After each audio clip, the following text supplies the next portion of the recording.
So let's see how he's playing. Now look at the routes he's taking.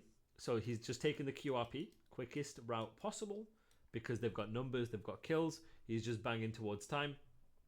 His job in this moment will be to refill time. 5 can refill this. There's 30 seconds left. So he's understanding in the moment. He's coming off spawn, looking at his minimap, looking at his kill feed. He's thinking, right, there's 35 seconds left. I'm looking at my minimap. What's my spawn telling me? I get the closest spawn to the hill. That means they have no map progression. I'm looking at my minimap. I'm thinking, right, where do I need to fill? What weapon do I have? How many kills we've just made? We've basically just wiped them. I'm the third guy in the fill. One of my teammates is going to play outer. One of my teammates in the system is already here with progression. I'm just going to refill time. Somebody's got to do it quick. On the other you see side, how they're refilling time here? And this is another concept of understanding how much space you can get in a wave, because how much space you get in a wave will dictate how you take the fights. So right here, they know they can't just run down like this for free because they're spawning here. When you know where they're spawning, you know what routes they're going to take. When you know what routes they're going to take, you know the timing and how long it takes for them to take a certain route. When you know this, then you can play off that. Now, even though Shotzzy's in the hill, even though Shotzzy's the superstar, even though Shotzzy's the player that you want to roam, blah, blah, blah, I hate when people say that, because it's determined about what you need to do in the moment, right? Right here, Shotzzy's playing in the time. Right, 23 seconds, 2 and 2. He's doing what is required in the moment. But look how he's taking Charles with number 5. Understand when you can use teamwork to take the same fight in order to be efficient with the kills that you get. He's not, and I see this quite often with people in ranked, in Crimson and Iridescent. He's not sat in a corner letting him take a 1 versus 2. No, in relation to the chessboard chat, he's helping him fight when Huke is in a hybrid spot to get specific information to stun and nade, right? For him to then help him take a 2 versus 1, 2 versus 2 fight. Your macro determines your micro in these situations. Look at him fighting. Look at the nade usage. Look at the utility usage. You know, he's not sat in a corner waiting for him to die to then Charles. No, he's getting active. He's playing with confidence, but he's playing with discipline. He's not running out, slide cancelling, taking the fights. No, he's letting the game come to him. Throw the stuns, throw the nades, use that utility to make the gunfights easier, to help Huke. Then you go. A double from Shotzzy with the nade. Oh my god, look at this. Wow. Hold on. Look at him. Look at what he's doing. Look at... So, what I need you guys to notice, with an SMG, it is so important that your centering is on point with an SMG, because if you miss bullets with an SMG, you are going to get fried, right? Look at this. Look, I want you to notice. So I'm going to put my mouse here. Look at his centering. His centering's always chest level, head level, but he's always ready for a gunfight. And while he's doing it, look at the way he's moving, right? He's bringing... What's good, Floof? He's bringing these guys, making them overextend. He understands his teammates just died. He's just got a 2-piece, right? He's forcing these guys to challenge him in a 3 versus 2 situation, in the understanding that his teammates in a hybrid spot to help him, rather than fully committing into a gunfight. One of the biggest differences between SMG players and SMG caliber players is in micro situations like this, how can you bring your teammates into the play? How can you set your teammates up to help you to dictate the fight? What I see ranked players do is they will hard send it like this and maybe go 1 for 1. Well, in this case, in a 3 versus 2, he can potentially go 2 for 0 by bringing his teammates into the play. And look how his centering is always ready on Awakening and Snoopy. At the same time, he's moving, allowing them to overextend and take the fight to Shotzzy while Shotzzy has the advantage. This is how you bring your teammates into the play. And this is how, even though he's a superstar, he's not ego challenging. He's playing with discipline. This is a perfect example of an SMG playing with discipline in order to bring his other players in hybrid spots into the fight to use the advantage that they have. If Shotzzy ended up banging out ego challenge in the back, then it minimizes the advantage that they have as an entire team. This is how you let the game come to you and you bring people into the fight. Look at him jumping here, right? Centered here. He's just being annoying in order to bring Mercules 11 and 1 into the play. And now he's trading. This is how you shoulder. This is how you play with discipline. Look, he's not playing TikTok clips. He's not trying to go forward and trying to world star people. No. What he's doing on the micro is always in anticipation. Is always in order to set up the rest of his teammates. In this case. Look at him here, buying time. Look at how he's sliding. He's so annoying to track. So annoying. And with these SMG players, they almost have this inherent like radar in their brain where like they're trying to be so annoying for you, where they're expecting you to think they're going to be in a certain place. So when they think you're going to be in a certain place, they're going to do something else. Paco's so good at doing it too. Right off his spawn, he's gonna back up and play rotation 4P. Look how annoying he is. Look how annoying he is. Look at this. Look at this.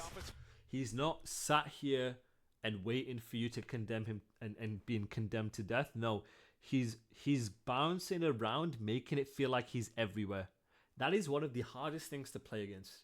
When people are like that. Look at him. Look at how he's always constantly moving around. He did. I don't even think he even meant to jump on that. He did not even mean to jump on that. But like he's still playing his life so well. And what that does when you play your life in an advantageous position is they have no choice but to challenge him through a doorway, right? They're challenging him through a doorway, which means he can just pre-fire one way. Bomber on the timeline, yeah, I agree on that. You know what I'm saying? Like now, they have to challenge him, and when you're pre-firing, and I'm telling you, like in the moment, you're probably not even realizing it. You're just spraying and praying. You get situations like this.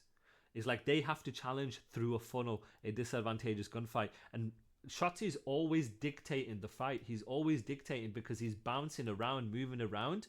And when you're doing that, you're very hard to track. You're very hard to keep up, right? You're very hard to track, very hard to keep up.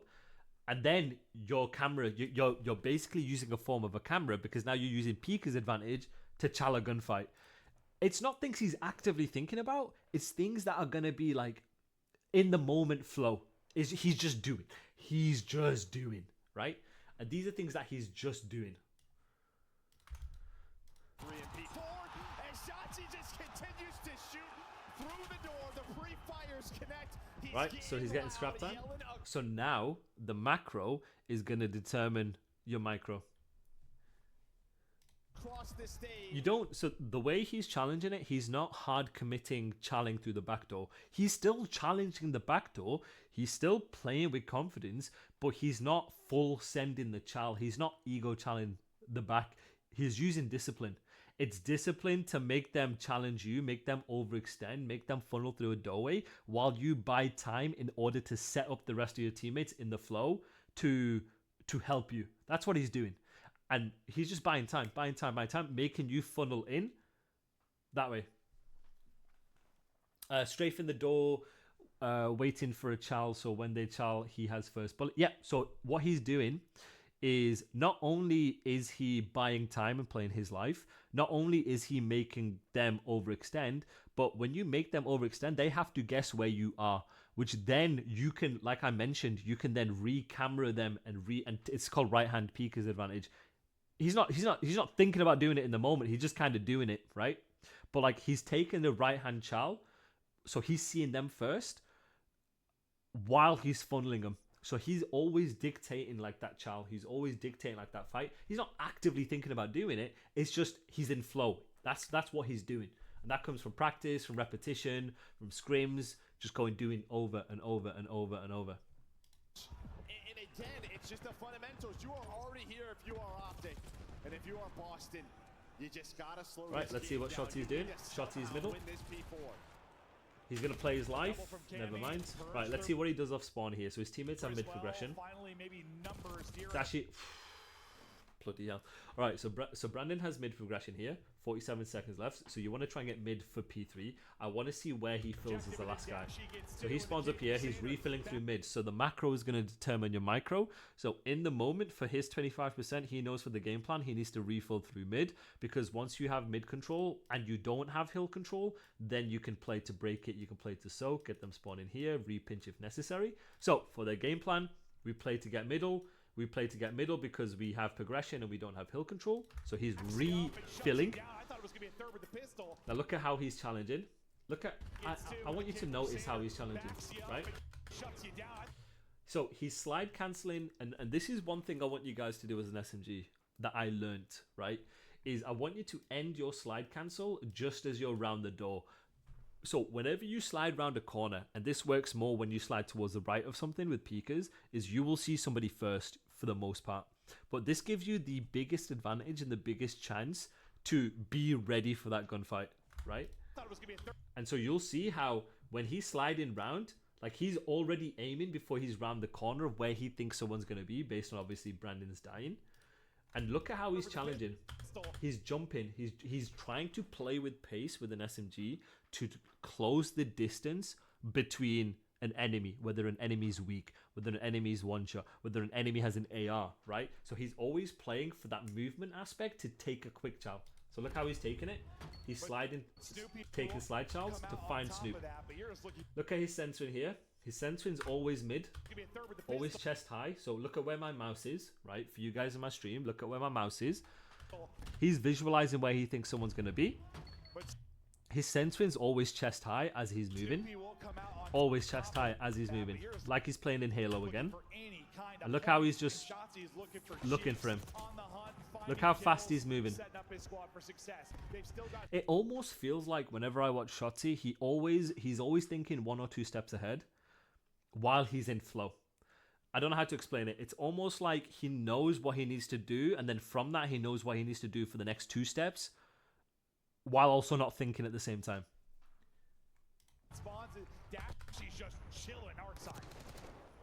Do I VOD review? Yes, I host the locker room every Monday, Tuesday, and Thursday. And so let's look at how he's centering here. Look at the nade usage.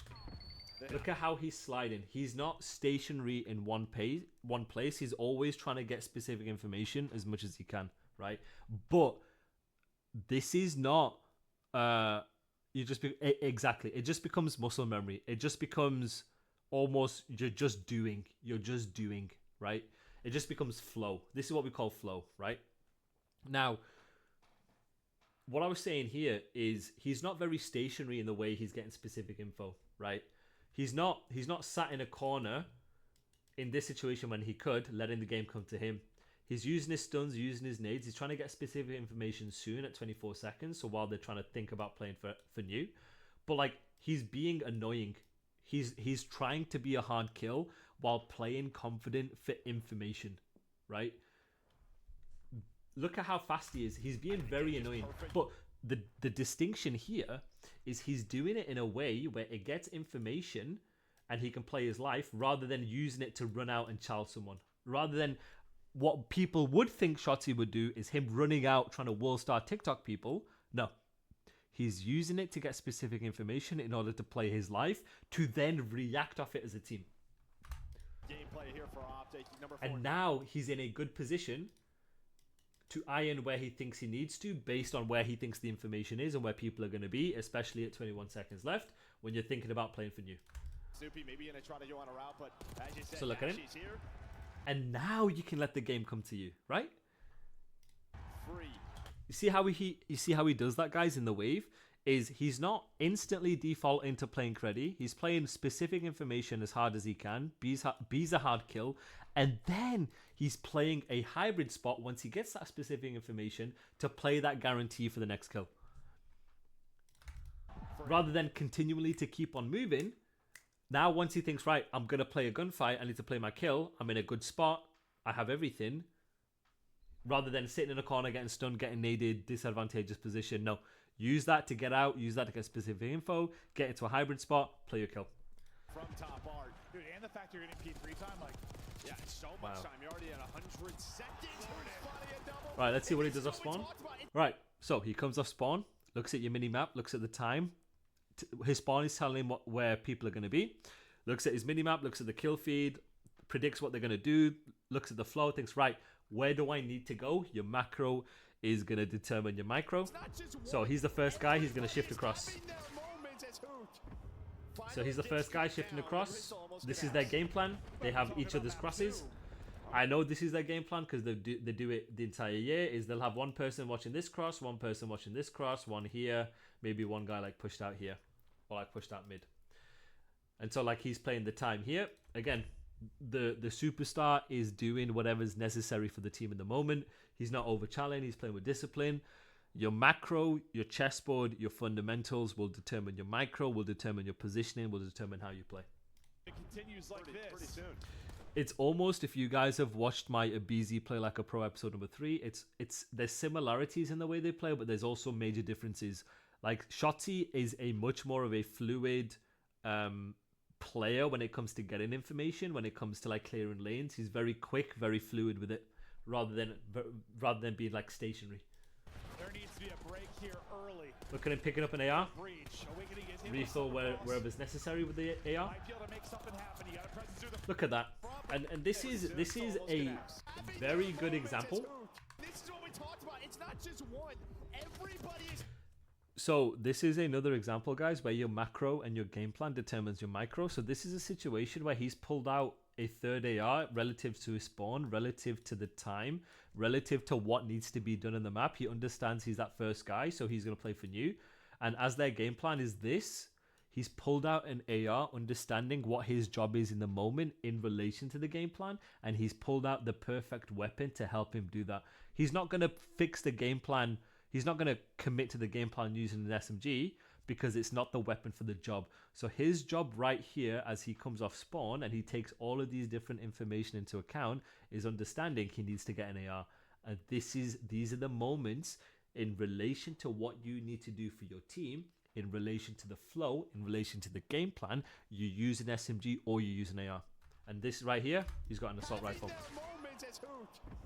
Finally gets cut down. The pistol almost connects. We've got to be talking about maps. Probably. Honestly, Crone, yeah, maybe. Two. So you see that he has an SMG, right?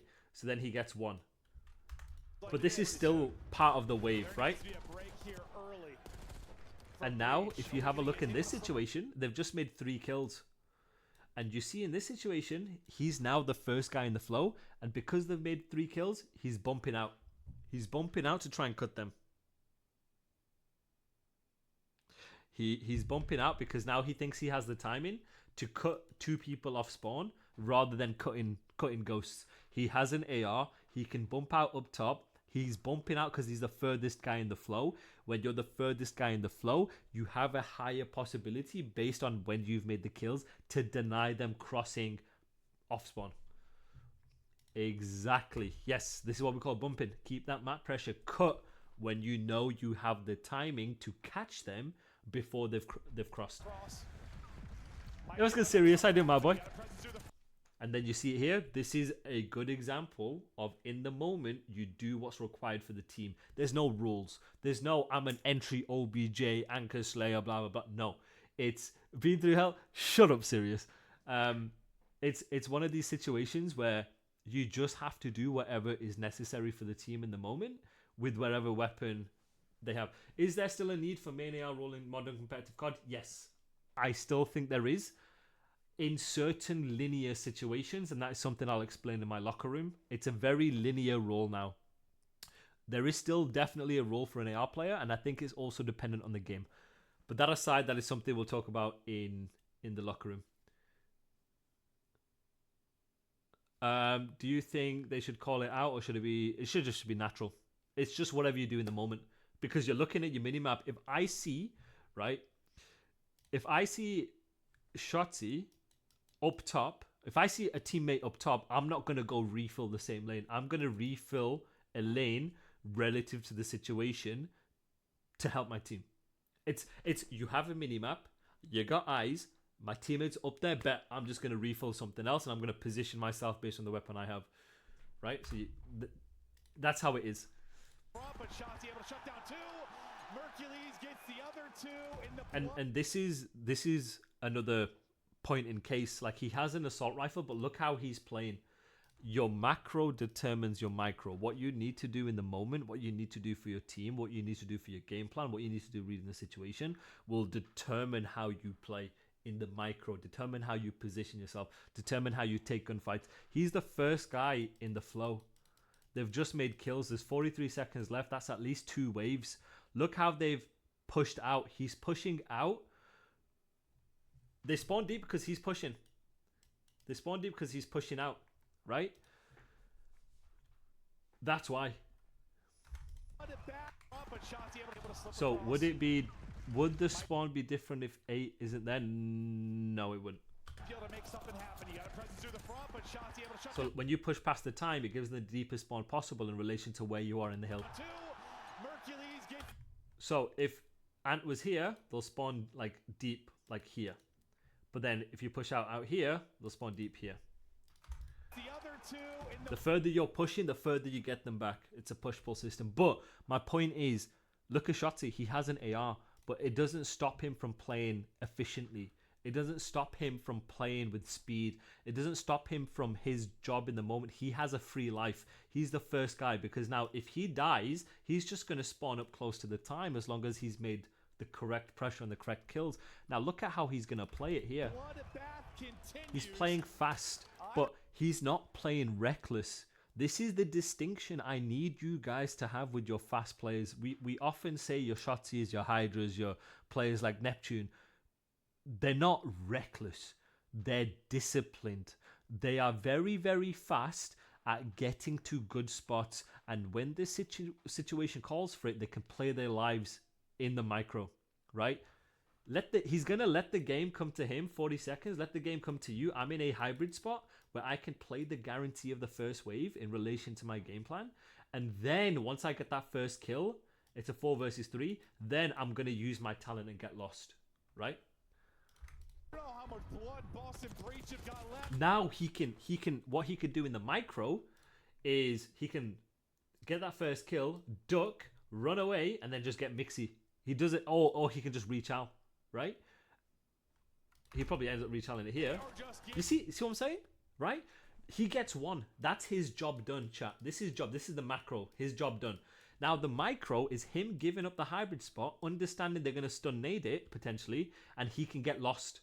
He can get lost. He can use timings. He can make it feel like Boston have no chance to do anything. That is what your SMG players need to do. Because now, when it makes you feel like Boston can't do anything, it sets him up. It sets him up. They have time to react off it and do whatever they need to. It sets him up. This is the power and the strength of having very fast but disciplined players. The difference between a Shotzzy and a low tier pro player who plays in the same way is that low tier pro player would continue to chow, maybe die, or run forward to try and wall star and die. It's about making use of every life as effectively and efficiently as you can. So look at him, he's running round. Look at him getting lost. It then sets Hugh up because now he's tweaking about this because he doesn't know if Shotzzy's going to reach out. It sets up Kyler to then take that chow, and now he's helping wherever it's necessary, right? That's how you play it, guys. Look at 6 now. Understand the weapon you have in the moment.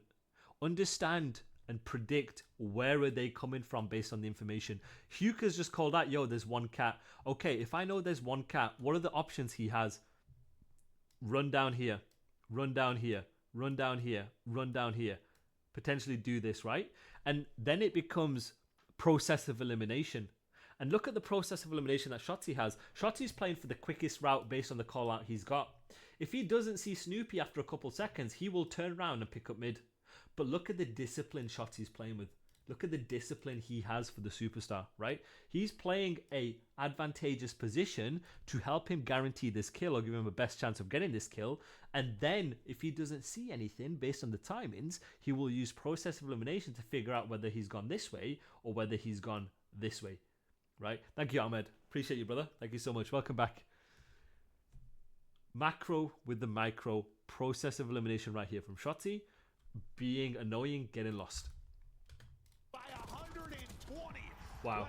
Now, he's one shot, right? So now understanding the moment, you're in Shotzzy's position. He's one shot. He's just playing his life.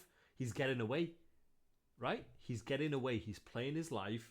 He's doing what he can now in the micro to buy time. Now he's just getting lost. Now he's playing ahead to try and flip if he can. Play some kills, play some flip. Look at his centering again, guys. He's always ready for a fight. He's always trying to be ready for a fight. Look how tight his centering is to the corner, right? Look how tight he is from a centering perspective. Obviously, he's playing his streaks in the moment, but look at him. Look at him, dude. So let's look at number 6. Look at when he activates. He's waiting for Kyler to make a kill to then activate off that. He has not done anything until his teammates have activated and made a play. The reason why he's not done anything is because he's waiting for his teammates to create a timing, to create an opening. Even if 4 was here. By waiting for them to get into the play, will at least open up a timing, because he's thinking in his head, yo, they're going to be tweaking and shifting around. Play off your team. Yeah, playing off your team. This is activating. This is when you activate a play because your teammates are dragging people. There you go. Right, and then right here, again, you play the wave. You let the game come to you. You don't have to play super reckless. He could chill here and play his timings, play his guarantee. You hear that? Play a wave, play a wave. Macro determines the micro. And now look at him. He has an SMG, but he's playing the wave. He's letting the game come to him. He's playing an angle to play a guarantee, or at least get information if anyone crosses. And then that's how you then bring your teammates into the play. You don't have to run forward and ape. You don't have to run forward and get a 4-piece. No. Let the game come to you. When you let the game come to you, you'll get like 20 seconds before the team even charles. 15 seconds before the team even charles. And then it puts you in a position to do something after that. Look at this, guys. Look. I have con. I have all of left. One's left weak. Letting the game iron in. On my left, Cammy's a bullet con. And they get 14 seconds before the first kill. Right? Now look how he was sliding. Alright, let's see what he does off spawn. Base for his team, that's fine. Right, let's see what he does off spawn again. 30 seconds left, they're going to be playing for all. Okay, he spawns gun. Right, he spawns gun for a reason. So when he spawns gun, let's see how he plays this. Spawning gun for a reason. 27 seconds left. You spawn gun because there's pressure on this side of the map. Let's see how they play this.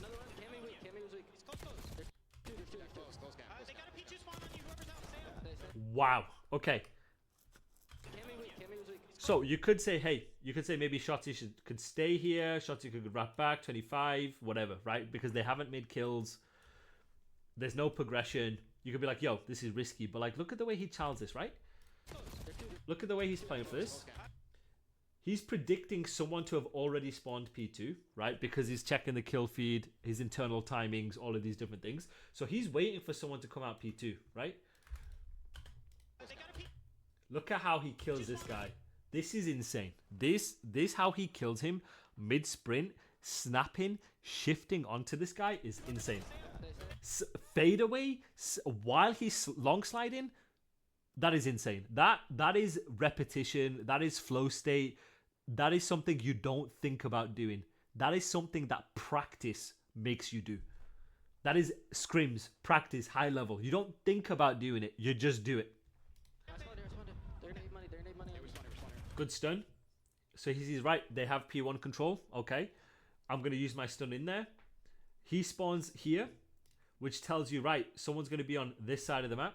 That's why he's playing and anticipating someone to be here. Wow, good try. Okay, let's see what he does off spawn. 12 seconds left. Right, he spawns here for a reason. Why do I spawn here? There's pressure around here, right? Okay, cool. He's going to look at his minimap. He's going to look at the time. He's going to think, right, I spawned here for a reason. What am I going to do in this situation? Let's see. He's playing new. I have our money hit. He's shifting across. Yeah, he's shifting. So he's the last guy in the row. So maybe you could argue, hey, you should have been quicker. You should have been quicker because you're the last guy in the flow. So it would have been your job when you had someone here to at least shift out there because you spawned here for a reason. He ends up doing it anyway, but obviously at that time, Kami spawns there. He gets bad timing, but he eventually did it anyway. Right, let's see what he does here. He's gonna spawn in this situation. Yep, he does. Right, spawn here for a reason. So you hear him off spawn. He calls it, yo, last guy front, last guy front. So you ape, you're in a 3 versus 1. Now this is a situation, keep it stupid simple. You just find the guy, you just kill him. And then he's gonna, I'm assuming he's gonna play time while they refill through truck and cut front again. Okay, let's see how he plays it. He's a very, so you have different types of SMG players, chat. When I watch Shotzzy, he's a very iron heavy SMG player. I don't mean iron heavy in a sense that you sit still and you don't move. Every child that he tries to have, when he's predicting, when he's anticipating, he's almost using his movement to initiate the gunfight, but he's always ironed. He's always trying to, like, the way I look at it is like long slide around corners while ironing, while he thinks he knows where you are. That's what it looks like to me every time. That's like his tendency. His tendency is trying to slide to initiate the fight, but almost be ready to fight as soon as the slide ends. So like here. So he's long sliding to break that camera effectively. Or basically trying to break that camera. But he's ironing while he's predicting where you're going to be. But then before he's in the fight, he's ready for it. So the best way I can explain it is he's using his movements to initiate the fight or using his movements to value his life. But while he's ready for the fight, he's not going to be using that movement unless it's a situation where he needs to play his life. That's what it looks like to me so far. Yep. So you see it right there? He's trying to use his movement to like initiate the fight rather than in the middle. Like he's trying to like initiate that fight to get round. He just happens to like kill him while he stands up. And then yeah, in the moment, you do whatever's necessary for the team. And now he's back in the time. Look at the nades. His centering is so good. His centering is so good. Look, again, look at the discipline he has. Look at the fact that he's predicting where you're going to be. He was centered on him to take the fight. Realizes, right, in the moment, he has an AR, so I'm not going to take the chow. And a big part of playing an SMG, chat, is understanding when you're in these fights, what weapons do they have? It's like such a natural process. It's like, it's not something you're like actively thinking of. It's kind of like muscle memory. It's kind of, I want to say it's like muscle memory. It's kind of like flow. It's like, oh, I'm taking a fight against an AR. You realize he has an AR. You then stop taking that fight. And he's really good at doing that. Some SMG players are so good in the actual middle of a gunfight to recognize if they're going to win that gunfight or not. It's so weird to say. It's like if you've ever been in a gunfight with an SMG across the map, you realize, right, I'm not going to win it. Therefore, I'm going to disengage. And it's some players are so on tune with that. It's insane. And this is another example of it. So I want to show you here.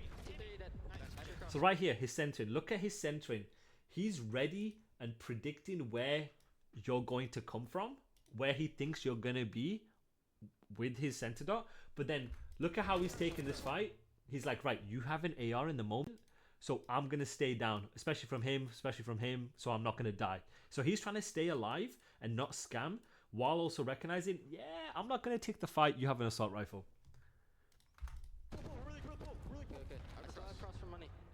And then obviously he's like working with his teammates. His teammates like, yo, I've got your cross, so I'm not going to take the fight. Look at that. Yeah. And he's still staying down. Now, once they had numbers, now you'll probably see Shotzzy take a chow. Now he'll get more involved. Now he's getting more involved. He dies, but you get the idea. The macro determines the micro. Right, let's see what he does. 25 seconds. He's playing for new. Again, this is Shotzzy showing you what you need to do in the moment. It doesn't matter what weapon you have. The rules are fluid. They're ubiquitous, right? Ubiquitous. there's roles that everyone has to do in the moment. This is him doing his 25%. Look at him. Look at him playing ahead. Spawn here for a reason. Yep. And look at him in this situation. I wouldn't be surprised if he had an assault rifle playing statue. It looks like he has an AR just because he's playing statue. But even if he has a sub, like, look at him playing to cut off the route for them to get through and flip. Potentially put him in a flipping position. But has he got an AR here? I'd be impressed if he has.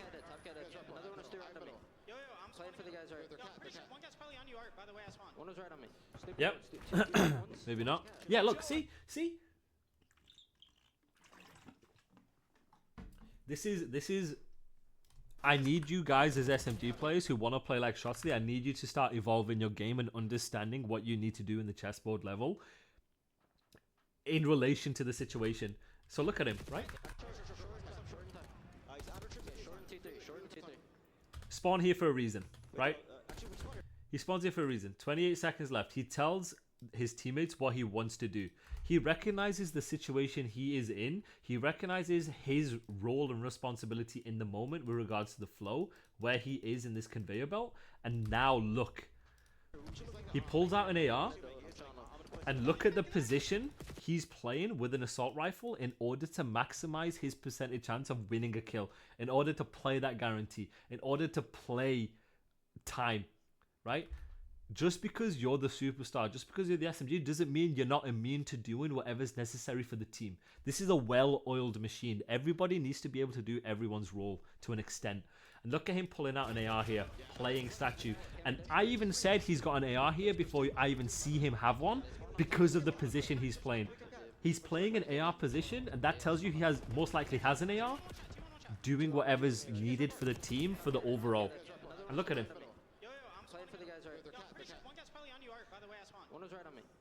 Fantastic. And now, even though he's the superstar for the team and people say he's a slayer, this, that, whatever, I don't care what the titles are. Look at the fact that he's refilling an AR power spot in relation to the overall game plan, in relation to what he needs to do in the moment. Look at him playing top. He's playing an AR position with an AR because that's his moment and responsibility to do so. He dies, but you get the idea. Now he's going to take his SMG back out. There you go. Telling teammates what to do. This has been terrific. And for Boss of Breachers, hoping for some there you go, SMG out, and now he's impactful.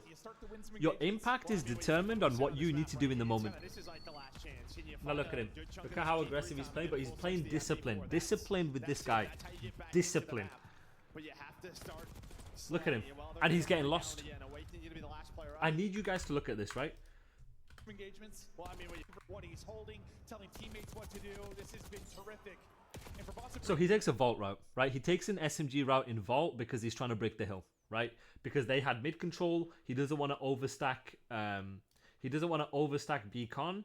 Neither does he want to take a lion route because he's expecting someone to be picking it up, right? So he's taking a vault route to break the time. Right, so this is very good in the first place. He gets a kill. But then have a look at this, right? So he's predicting someone to be up top because someone in the flow is always going to be up top, right?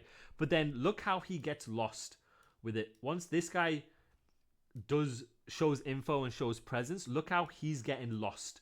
Look at how he realizes his best bet with 41 seconds left isn't actually to keep controlling vault. It's going to go back to middle to establish mid control to then play and flip on their own terms. So look at this. There, boom, right? He gets the kill. Snoopy shows himself mid, right? So your macro determines your micro. For P3, you need mid control in order to soak reliably and give yourself a chance to flip. Shotzzy recognizes this. Shotzzy recognizes, right, he can't do anything in this situation. If he runs forward, he's taking a 1 versus 3. He's not going to do anything in relation to the hill. He dies. He has all the mid progression. They're back to square one, right? Look at him giving it up. Go back into vault. Understand 4 is the most important kill in the game right now. He's the most important kill in the game because it allows them to get progression to control mid and then get P3 time. Your macro determines your micro being your positioning and how you chow. So let's look at how he does it. Comes back, understands this guy's the most important kill. helps to play him, refills through middle, gets that kill. Now they're in an advantageous position. Now they can flip on their own terms. This is discipline and understanding the most efficient kills in the moment in relation to your game plan. Can you find a good chunk of this P3 time and get a full 60 at P4? That's it. That's how you wait to be the last. Brilliant. And now he's soaking time in relation to the flow. And now he spawns there like, you know, someone's here. And now you know they're spawning out. Look at this. And now he's pushing out. Right? Refilling time where necessary. He spawns out, but that's fine. They know, okay, everyone else is going to be on this side of the map. Look at him. Look at the kills he's playing.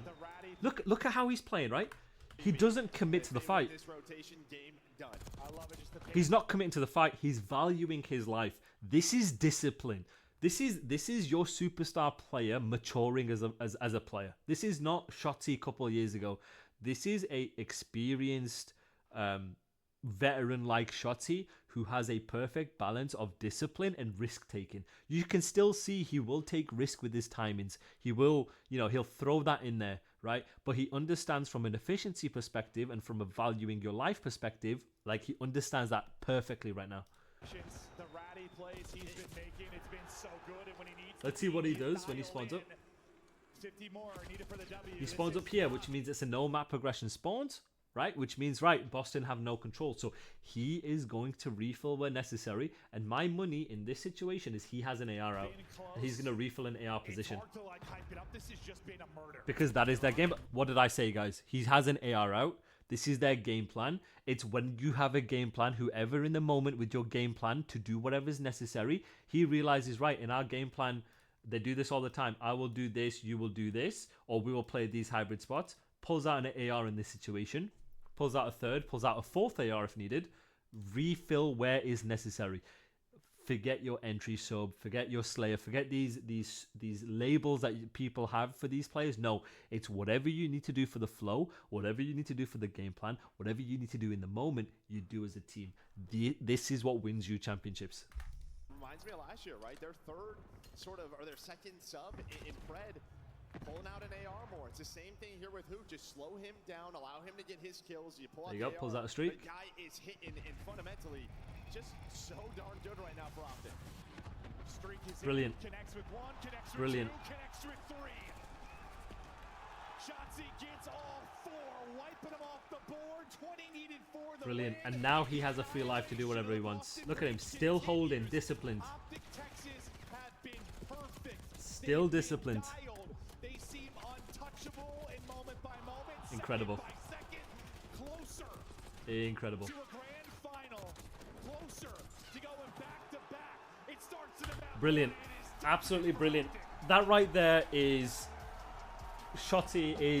And that wraps up episode number 4 of Play Like a Pro. Shotzzy proves that movement isn't just about speed. It's about control, pressure, and creating opportunities. You know, try applying some of these techniques in your next game and see how much of a difference it makes, especially with the way he plays his life. If you've enjoyed this breakdown, please hit the like button below, drop a comment on which pro you want to see me cover next, and make sure you're subscribed so you don't miss the next episode. Until then, play smart, play fast, value life, and play like a pro.